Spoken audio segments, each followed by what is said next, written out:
ಸಚಿವ ಸಂಪುಟ ವಿಸ್ತರಣೆ ಬೆನ್ನಲ್ಲೇ ಕಾಂಗ್ರೆಸ್ನಲ್ಲಿ ಅಸಮಾಧಾನ ಸ್ಫೋಟವಾಗಿದೆ. ನಮಗೆ ಈ ಬಾರಿ ಸಚಿವ ಸ್ಥಾನ ಸಿಕ್ಕೇ ಸಿಗುತ್ತೆ ಅಂತ ಒಂದಿಷ್ಟು ಜನ ನಾಯಕರು ಅನ್ಕೊಂಡಿದ್ರು.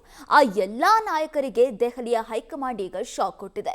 ಹಾಗಾಗಿ ಬಹುತೇಕ ಶಾಸಕರು ತಮ್ಮ ಶಾಸಕ ಸ್ಥಾನಕ್ಕೆ ರಾಜೀನಾಮೆ ಕೊಡೋದಕ್ಕೆ ಮುಂದಾಗಿದ್ದಾರೆ. ಈಗಾಗಲೇ ಯಶವಂತ್ ರಾಯಗೌಡ ತಮ್ಮ ಶಾಸಕ ಸ್ಥಾನಕ್ಕೆ ರಾಜೀನಾಮೆಯನ್ನ ಕೊಟ್ಟಾಗಿದೆ. ಇವತ್ತು ಬೇಳೂರು ಗೋಪಾಲಕೃಷ್ಣ ಕೂಡ ರಿಸೈನ್ ಕೊಡ್ತೀನಿ ಅಂತ ಮಾತಾಡಿದ್ದಾರೆ. ಅದರ ಜೊತೆಗೆ ಇನ್ನೂ ಹಲವಾರು ಶಾಸಕರು ತಮ್ಮ ಶಾಸಕ ಸ್ಥಾನಕ್ಕೆ ರಾಜೀನಾಮೆ ಕೊಡುವ ಸಾಧ್ಯತೆ ಕೂಡ ದಟ್ಟವಾಗಿದೆ. ಈ ಕುರಿತ ರಿಪೋರ್ಟ್ ಇಲ್ಲಿದೆ. ಸಂಪುಟ ವಿಸ್ತರಣೆ ಅಸಮಾಧಾನ ಸ್ಫೋಟ. ವಿಸ್ತರಣೆ ಬೆನ್ನಲ್ಲೇ ಕೈಪಾಳೆಯ ಕೊತ ಕೈನಲ್ಲಿ ಬೆಂಕಿ ಬಿರುಗಾಳಿ ಭುಗಿಲೆದ್ದ ಭಿನ್ನಮತ. ಗಜ ಪ್ರಸವದಂತಿದ್ದ ಡಿಕೆ ಸಚಿವ ಸಂಪುಟ ವಿಸ್ತರಣೆ ಕೊನೆಗೂ ಮುಗಿದು ಹೋಗಿದೆ. ನಾಳೆ ಬಾ ಅಂತ ರಾಜ್ಯ ನಾಯಕರು ಹೈಕಮಾಂಡ್ ಕದ ತಟ್ಟಿದ್ದೇ ಬಂತು. ಸತತ ದೆಹಲಿ ಪರೇಡ್, ಮ್ಯಾರಥಾನ್ ಸಭೆ, ಅದಾದ ಮೇಲೂ ಸಸ್ಪೆನ್ಸ್ ಮುಂದುವರಿಕೆ. ಕೊನೆಗೆ ನಿನ್ನೆ ಬೆಳಗ್ಗೆ ನೂತನ ಸಚಿವರ ಲಿಸ್ಟ್ ರಾಜ್ಯ ನಾಯಕರ ಕೈ ಸೇರಿತು. 20 ಸಚಿವರ ಪಟ್ಟಿ ಬಂದ ಮೇಲೂ ಹೈಡ್ರಾಮಾ, ಗೊಂದಲ. ಹಾಗೂ ಹೀಗೂ 19 ಜನ ಶಾಸಕರು ಸಚಿವರಾಗಿ ಪ್ರಮಾಣ ವಚನ ಸ್ವೀಕರಿಸಿದ್ರು. ಖಾಲಿ ಸ್ಥಾನ ಇದ್ದಿದ್ದು 20, ಆದ್ರೆ ಆಕಾಂಕ್ಷಿಗಳು ದುಪ್ಪಟ್ಟು. ಸಂಪುಟ ವಿಸ್ತರಣೆ ಬೆನ್ನಲ್ಲೇ ಕಾಂಗ್ರೆಸ್ನಲ್ಲಿ ಕೋಲಾಹಲ ಎದ್ದಿದೆ. ಸಚಿವಾಕಾಂಕ್ಷಿಗಳ ಅಸಮಾಧಾನ ಭುಗಿಲೆದ್ದಿದೆ. ಸಂಪುಟ ವಿಸ್ತರಣೆಯಿಂದ ಇದೀಗ ಕಾಂಗ್ರೆಸ್ ಪಾಳೆಯ ಕೊತ ಅಂತಿದೆ. ಕೆಲ ಸಚಿವಾಕಾಂಕ್ಷಿಗಳ ಅಸಮಾಧಾನದ ಬೇಗುದಿ ಜ್ವಾಲಾಮುಖಿಯಂತೆ ಸ್ಫೋಟಗೊಂಡಿದೆ. ಅಂದ ಹಾಗೆ ಯಾವುದೇ ಸರ್ಕಾರವಿರಲಿ, ಸಚಿವ ಸಂಪುಟ ವಿಸ್ತರಣೆ ಎಂಬುದು ಅದರ ಪಾಲಿಗೆ ಬಿಸಿ ತುಪ್ಪವೇ ಸರಿ. ಸಚಿವರಾಗಿ ಆಯ್ಕೆಯಾದವರಲ್ಲಿ ಸಂಭ್ರಮ ಮತ್ತು ಸಚಿವ ಸ್ಥಾನ ಕೈತಪ್ಪಿದವರಲ್ಲಿ ಅಸಮಾಧಾನ, ಇದು ಸರ್ವೇ ಸಾಮಾನ್ಯ ಸಂಗತಿ. ಅದರಂತೆ ಡಿಕೆ ಶಿವಕುಮಾರ್ ಸಚಿವ ಸಂಪುಟ ವಿಸ್ತರಣೆ ಕೂಡ ಎರಡೂ ಇದರಿಂದ ಹೊರತಾಗಿಲ್ಲ. ತಮಗೆ ಮಂತ್ರಿಗಿರಿ ಸೀಟ್ ಸಿಗಬಹುದು ಎಂಬ ನಿರೀಕ್ಷೆಯಲ್ಲಿ ದೆಹಲಿಗೆ ದಾಂಗುಡಿ ಇಟ್ಟಿದ್ದ 10 ಹಲವು ಶಾಸಕರಿಗೆ ಹೈಕಮಾಂಡ್ ಫೈನಲ್ ಪಟ್ಟಿಯಲ್ಲಿ ನಿರಾಸೆಯಷ್ಟೇ ಉತ್ತರ ಆಗಿತ್ತು. ನಮಗೂ ಸಚಿವ ಸ್ಥಾನ ನೀಡಿ, ನಮ್ಮನ್ನು ಮಂತ್ರಿ ಸ್ಥಾನಕ್ಕೆ ಪರಿಗಣಿಸಿ ಎಂದು ಹಲವು ಆಕಾಂಕ್ಷಿಗಳು ದೆಹಲಿ ಪರೇಡ್ ನಡೆಸಿದ್ರು. ಆ ಪೈಕಿ ಕೆಲವರಿಗೆ ಹೈಕಮಾಂಡ್ ಬಿಗ್ ಶಾಕ್ ಕೊಟ್ಟಿದೆ. ಈ ಬಾರಿ ಸಚಿವರಾಗ್ತೀನಿ ಅಂತಿದ್ದವರ ಆಸೆಗೆ ತಣ್ಣೀರೆರಚಿದೆ. 15ಕ್ಕೂ ಹೆಚ್ಚು ಶಾಸಕರ ಆಕ್ರೋಶ. ಯಶವಂತ ರಾಯಗೌಡ ರಾಜೀನಾಮೆ, ಮತ್ತಷ್ಟು ಶಾಸಕರು ರಾಜೀನಾಮೆ ಎಚ್ಚರಿಕೆ. ಸಂಪುಟ ವಿಸ್ತರಣೆ ಬೆನ್ನಲ್ಲೇ ಕಾಂಗ್ರೆಸ್ ಪಕ್ಷದಲ್ಲಿ ಅಸಮಾಧಾನ ಭುಗಿಲೆದ್ದಿದ್ದು 15ಕ್ಕೂ ಹೆಚ್ಚು ಶಾಸಕರು ಆಕ್ರೋಶಗೊಂಡಿದ್ದಾರೆ. ಇಂಡಿ ಶಾಸಕ ಯಶವಂತ ರಾಯಗೌಡ ಪಾಟೀಲ್ ರಾಜೀನಾಮೆ ನೀಡಿದ್ದಾರೆ. ಸಚಿವ ಸ್ಥಾನದ ಪ್ರಬಲ ಆಕಾಂಕ್ಷಿಯಾಗಿದ್ದ ಇಂಡಿ ಶಾಸಕ ಯಶವಂತ ರಾಯಗೌಡ ಅವರು ಸಂಪುಟದಲ್ಲಿ ಸ್ಥಾನ ಸಿಗದ ಹಿನ್ನೆಲೆ ರಾಜೀನಾಮೆ ನೀಡಿದ್ದಾರೆ. ಹೈಕಮಾಂಡ್ ಮಾತು ಕೊಟ್ಟಂತೆ ನಡೆದುಕೊಂಡಿಲ್ಲ. ಅವಕಾಶ ಕೊಟ್ಟವರಿಗೆ ಪದೇ ಅವಕಾಶ ಕೊಡ್ತಿದ್ದಾರೆ.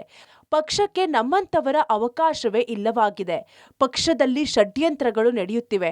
ನಾನು ಪಕ್ಷಕ್ಕಾಗಿ ದುಡಿಯುತ್ತಿದ್ದೆ, ಆದರೆ ವರಿಷ್ಠರು ನಿರಾಸೆ ಮಾಡಿದ್ದಾರೆ. ಹೀಗಾಗಿ ರಾಜೀನಾಮೆ ನೀಡ್ತಿದ್ದೇನೆ ಎಂದಿದ್ದಾರೆ. ಎಕ್ಸ್ಪಾನ್ಷನ್ದಲ್ಲಿ ಏನು ಮಾತು ಕೊಟ್ಟಿದ್ರು, ಆ ಮಾತನ್ನ ನಮ್ಮ ನಾಯಕತ್ವ ಉಳಿಸಿಕೊಂಡಿಲ್ಲ. ಅದಕ್ಕಾಗಿ ನನ್ನ ಅನಿವಾರ್ಯವಾಗಿ ಬೇರೆ ಮಾರ್ಗ ಇಲ್ಲ ನನಗೆ. ಅದಕ್ಕೆ ನಾನು ರಿಸೈನ್ ಮಾಡ್ತಾ ಇದ್ದೀನಿ. ಸ್ಪೀಕರ್ ಅವರು ಬಂದು ಸಬ್ಮಿಟ್ ಮಾಡಿದ್ರು. ಸ್ಥಾನಮಾನಕ್ಕಾಗಿ ರಿಸೈನ್ ಮಾಡ್ತಾ ಇಲ್ಲ. ನನ್ನ ಆತ್ಮಸಾಕ್ಷಿ ಒಪ್ಪದೇ ಇರೋದ್ರಿಂದ ಕಾಂಗ್ರೆಸ್ನಲ್ಲಿ ನಿಷ್ಠೆ ಪ್ರಾಮಾಣಿಕ ಇದ್ದವರಿಗೆ ಬೆಲೆ ಇಲ್ಲ ಅಂತಕ್ಕಂಥ ಒಂದು ವಾತಾವರಣ ಬಿಜಾಪುರದಲ್ಲಿ ನಿರ್ಮಾಣ ಆದ್ರಿಂದ ಅನಿವಾರ್ಯವಾಗಿ ನನಗೆ ಬೇರೆ ಮಾರ್ಗ ಇಲ್ಲ. ಸರ್ಕಾರ ರಚನೆ ಆಗ್ತಕ್ಕಂಥ ಸಂದರ್ಭದಲ್ಲಿನೂ ಸಹಿತ ನನಗೇನು ಹೇಳಿದ್ರು, 2.5 ವರ್ಷ ಅವರಿಬ್ರು ಆಗಲಿ, ಆಮೇಲೆ ನಿಮ್ಗೆ ಕೊಡ್ತೀವಿ ಅಂತ ಹೇಳಿದ್ರು. ಇವತ್ತು ಅದಕ್ಕೆ ಅವರ ನಡ್ಕೊಂಡಿಲ್ಲ. ಅನಿವಾರ್ಯವಾಗಿ ನನಗೆ ಬೇರೆ ಮಾರ್ಗ ಇಲ್ಲ. ಯಶವಂತ ರಾಯಗೌಡ ರಾಜೀನಾಮೆ ಬೆನ್ನಲ್ಲೇ ಮತ್ತಷ್ಟು ಶಾಸಕರು ರಾಜೀನಾಮೆ ನೀಡುವ ಮಾತುಗಳನ್ನಾಡಿದ್ದಾರೆ. ಸಚಿವ ಸ್ಥಾನ ಸಿಗದ ಬೆನ್ನಲ್ಲೇ ಬೇಳೂರು ಗೋಪಾಲಕೃಷ್ಣ ಬೇಸರ ಹೊರಹಾಕಿದ್ದಾರೆ. ರಾತ್ರಿವರೆಗೂ ಲಿಸ್ಟ್ನಲ್ಲಿ ಹೆಸರಿತ್ತು, ಆದ್ರೆ ಅದು ಬೆಳಗ್ಗೆ ಆಗುವಷ್ಟರಲ್ಲಿ ಬದಲಾಗಿದೆ. ನನಗ್ಯಾಕೆ ಅನ್ಯಾಯ ಮಾಡಿದ್ರಿ? ನನಗೂ ನೋವಾಗಿದೆ, ನನ್ನ ಬೆಂಬಲಿಗರಿಗೆ ನೋವಾಗಿದೆ, ರಾಜೀನಾಮೆ ಕೊಡ್ತೀನಿ ಅಂತ ಹೇಳಿದ್ದಾರೆ. ಇದು ಭಾಳ ಬೇಸರ ಸಂಗತಿ. ಇವತ್ತು ಭಾಳ ನೋವಾಗುತ್ತೆ. ಯಾಕಂದರೆ ನನಗೆ ಬಹುಶಃ ಆಗತ್ತೆ ಅನ್ನೋದು ನಿರೀಕ್ಷೆ ಇತ್ತು. ರಾತ್ರಿ 10 ಗಂಟೆವರೆಗೂ ನಾನು ಮಂತ್ರಿ ಆಗ್ಬೋದು ಅನ್ನೋ ನಿರೀಕ್ಷೆಯಲ್ಲಿದ್ದೀವಿ. ಕೊನೆಯ ಗಳಿಗೆಯಲ್ಲಿ ಬೆಳಗ್ಗೆಯಲ್ಲಿ ಚೇಂಜ್ ಆಗಿ ಹೋಗಿದೆ ಎಲ್ಲ. ನನಗೆ ಅನಿಸ್ತಾ ಇದೆ, ಯಾವ ಮಾಜಿ ಮುಖ್ಯಮಂತ್ರಿಗಳು ಮಕ್ಕಳು ಅಥವಾ ಮಂತ್ರಿಗಳ ಮಕ್ಕಳು ಮತ್ತು ಪ್ರಭಾವರಿಗಳ ಹೆಚ್ಚಿನ ಆದ್ಯತೆಯನ್ನು ಕೊಟ್ಟಿದ್ದಾರೆ ಅನ್ನೋ ಅನಿಸ್ತದೆ ಬಹುಶಃ ನನಗೆ ಭಾಳ ನೋವಾಗಿದೆ. ಕಾರ್ಯಕರ್ತರು ನೋವಾಗಿದೆ, ನನ್ನ ತಾಲೂಕಿನ ಜನರಿಗೆ ನೋವಾಗಿದೆ. ನೀವು ಯಾಕೆ ಇದ್ದವರಿಗೆ ಕೊಡುವ ಅವಶ್ಯಕತೆ ಏನಿತ್ತು? ಹಾಗೆ ನಮಗೆ ಆ ಶಕ್ತಿ ಇರಲಿಲ್ವಾ? ನಿಜವಾಗಲೂ ನಮ್ಮ ಪಕ್ಷಕ್ಕೆ ಇದು ಸರಿ ಅಂತದಲ್ಲ ಅಂತ ರಾಜೀನಾಮೆ ಕೊಡಬೇಕಂತ ತೀರ್ಮಾನ ಮಾಡಿದ್ದೀನಿ. ಮತ್ತೊಂದೆಡೆ ಸಚಿವ ಸ್ಥಾನದ ಪ್ರಬಲ ಆಕಾಂಕ್ಷಿಯಾಗಿದ್ದ ಕಾಂಗ್ರೆಸ್ ಹಿರಿಯ ನಾಯಕ ಅಪ್ಪಾಜಿ ನಾಡಗೌಡ ಅವರು ಕೂಡ ರಾಜೀನಾಮೆ ಸಲ್ಲಿಕೆಗೆ ಮುಂದಾಗಿದ್ದಾರೆ. ಶಾಸಕ ಅಪ್ಪಾಜಿ ನಾಡಗೌಡ ಹಂಪನಗೌಡ ಬಾದರ್ಲಿ ಸಿಎಂರನ್ನ ಭೇಟಿಯಾಗಿದ್ದಾರೆ. ಪಾಲಿಟಿಕ್ಸ್ನಲ್ಲಿ ಯಾರಿಗೆ ದೇವರು ಒಲಿಯುತ್ತಾನೆಂದು ಗೊತ್ತಾಗೋದಿಲ್ಲ. ಎಲ್ಲವೂ ಮುಗಿದು ಹೋಗಿದೆ. ಪಕ್ಷ ನಿಷ್ಠರಿಗೆ ಮೋಸ ಆಗಿರೋದು ಬೇಸರ ತರಿಸಿದೆ ಎಂದಿದ್ದಾರೆ ಅಪ್ಪಾಜಿ ನಾಡಗೌಡ. ಇದಕ್ಕೆ ರಾಜಕಾರಣ ಅಂತ ಹೇಳೋದು ಅಂತ ಹೇಳಿದೆ. ಪಾಲಿಟಿಕ್ಸ್ ನಲ್ಲಿ ಯಾವ ಸಂದರ್ಭಕ್ಕೆ ಯಾರಿಗೆ ದೇವರು ಒಲಿತಾನೋ ಪಕ್ಷ ಒಲಿತೋ ಅದು ಗೊತ್ತಾಗೋದಿಲ್ಲ. ಎಲ್ಲ ಮುಗಿದು ಹೋಗಿದೆ. ಇನ್ನೇನು ಏನಿರಲ್ಲ. ಪಕ್ಷಕ್ಕೆ ನಿಷ್ಠಾವಂತರು ಮತ್ತು ಪಕ್ಷದಲ್ಲಿ ಶಿಸ್ತಿನಿಂದ ಜೀವನ ಮಾಡಿದಂಥವ್ರು ಎಲ್ಲಿ ಹೋಗ್ಬೇಕು ಅನ್ನೋದನ್ನ ಅರ್ಥ ಆಗ್ತಾ ಇಲ್ಲ. ಪಕ್ಷದಲ್ಲೇ ಕಾಲ್ ಕಟ್ಕೊಂಡು ಬಿದ್ದೀವಲ್ಲ, ಅಲ್ಲೇ ಇದೀವಿ. ಅದಕ್ಕೆ ಅದು ಈ ರೀತಿ ಆಗ್ತಾ ಇದೆ ಅನ್ನೋಂತ ಬೇಜಾರಾಗ್ತದೆ. ಇದು ಸರಿಯಾದ ರೀತಿಯಲ್ಲಿ ನಡೀತಾ ಇಲ್ಲ, ಅಷ್ಟು ಮಾತ್ರ ಹೇಳ್ತೀನಿ. ಶಾಸಕ ತನ್ವೀರ್ ಸೇಠ್ ಕೂಡ ಅಸಮಾಧಾನ ಹೊರಹಾಕಿದ್ದಾರೆ. ಹೈಕಮಾಂಡ್ ನೀಡಿದ ಭರವಸೆ ಹುಸಿಯಾಗಿದೆ. ಈಗ ನನ್ನ ಮುಂದಿನ ನಡೆ ಕಾರ್ಯಕರ್ತರ ತೀರ್ಮಾನಕ್ಕೆ ಬದ್ಧ ಎಂದಿದ್ದಾರೆ. ಇನ್ನು ಮೊಳಕಾಲ್ಮೂರು ಶಾಸಕ ಎನ್ವೈ ಗೋಪಾಲಕೃಷ್ಣ ಕೂಡ ಅಸಮಾಧಾನ ಹೊರಹಾಕಿದ್ದಾರೆ. 7 ಬಾರಿ ಶಾಸಕನಾಗಿದ್ದೇನೆ, ಹಿರಿತನಕ್ಕೆ ಅವಕಾಶ ಕೊಡಲಿಲ್ಲ ಅಂತ ಅಸಮಾಧಾನಗೊಂಡಿದ್ದಾರೆ. ಚರ್ಚೆ ಮಾಡಿದ್ಮೇಲೆ ಅಂತಿಮ ತೀರ್ಮಾನ ತಗೊಂಡು ನಿಮ್ಗೆಲ್ಲರೂ ತಿಳಿಸ್ತಿದೆ. ಈಗ ಪರಿಸ್ಥಿತಿ ಯಾವುದೇ ಸಂದರ್ಭಕ್ಕೂ ಕೈ ಮೀರಿ ಹೋಗಬಾರ್ದು. ನಾನು ಚುನಾವಣೆಗೆ ನಿಲ್ಲಲ್ಲ ಅಂದಾಗ ನನ್ನ ಕಾರ್ಯಕರ್ತರು ನನಗೆ ಚುನಾವಣೆಗೆ ನಿಲ್ಲಬೇಕು ಅಂತ ಮಾಡಿದ್ದು. ಅವರ ಮಾತಿಗೆ ನಾನು ಎಂದೆಂದಿಗೂ ನಾನು ಗೌರವಿಸಿದ್ದೇನೆ. ಈಗಲೂ ಅವ್ರ ಮಾತಿಗೆ ಗೌರವಿಸ್ತೇನೆ. ನನಗೆ ತುಂಬ ಆಕಾಂಕ್ಷೆ ಇತ್ತು. ಗ್ಯಾರಂಟಿ ಮಂತ್ರಿ ಮಾಡ್ತಾರೆ, ಸೀನಿಯಾರಿಟಿ ಕೌಂಟ್ ಮಾಡ್ತಾರೆ ಅಂತ. 7 ಸಾರಿ ಗೆದ್ದಿದ್ದನ್ನೆಲ್ಲ ನನ್ನ ಪರಿಗಣನೆಗೆ ತಗೊಳ್ತಾರೆ ಅಂತ ಅಂದ್ಕೊಂಡಿದ್ದೆ. ನನಗೆಲ್ಲೋ ಒಂದು ಕಡೆಗೆ ಇದು ಆಗೋದಿಲ್ಲ ಎಂಬ ಭಾವನೆ ಇದ್ದರೂ ಕೂಡ ಆಗದಲ್ಲೇ ಆಗೋಯ್ತು ಎಂಬುದು ಈಗ ಕನ್ಫರ್ಮ್ ಆಗಿದೆ ಅಷ್ಟೇ.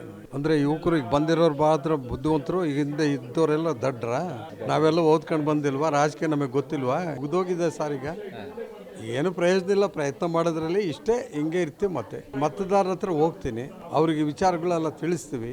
ಮತ್ತು ಒಳ್ಳೊಳಗೆ ಈ ರೀತಿ ಆಗುತ್ತೆ ಅಂತ ನಾನು ಅಂದ್ಕೊಂಡಿರಲಿಲ್ಲ. ಇದಾಗೋಗ್ಬಿಟ್ಟಿದೆ. ಈಗ ನಾವು ಇನ್ನೇನು ಮಾಡೋಕ್ಕಾಗುತ್ತೆ, ಜನಗಳ ಮುಂದೆ ಹೋಗ್ತೀವಿ.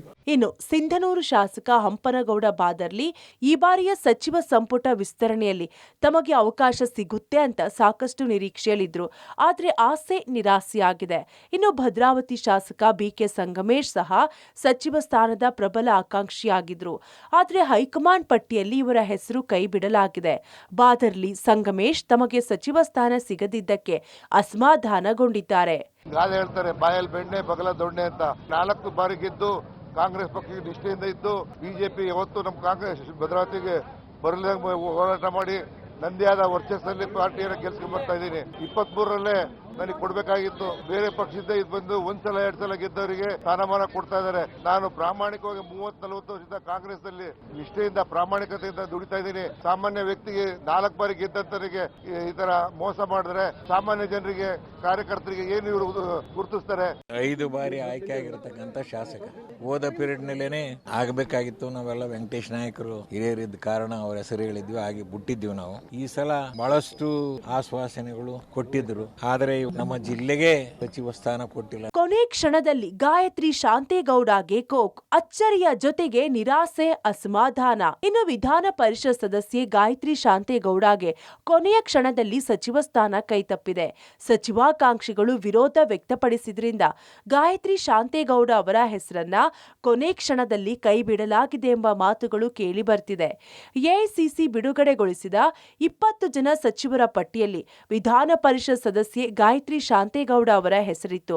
ಆದರೆ ಮಧ್ಯಾಹ್ನದ ಬಳಿಕ ಕಾಂಗ್ರೆಸ್ ಪಕ್ಷದಲ್ಲಿ ನಡೆದ ಕ್ಷಿಪ್ರ ಬೆಳವಣಿಗೆಯಿಂದ ಹೆಸರನ್ನ ಕೈಬಿಡಲಾಗಿದೆ.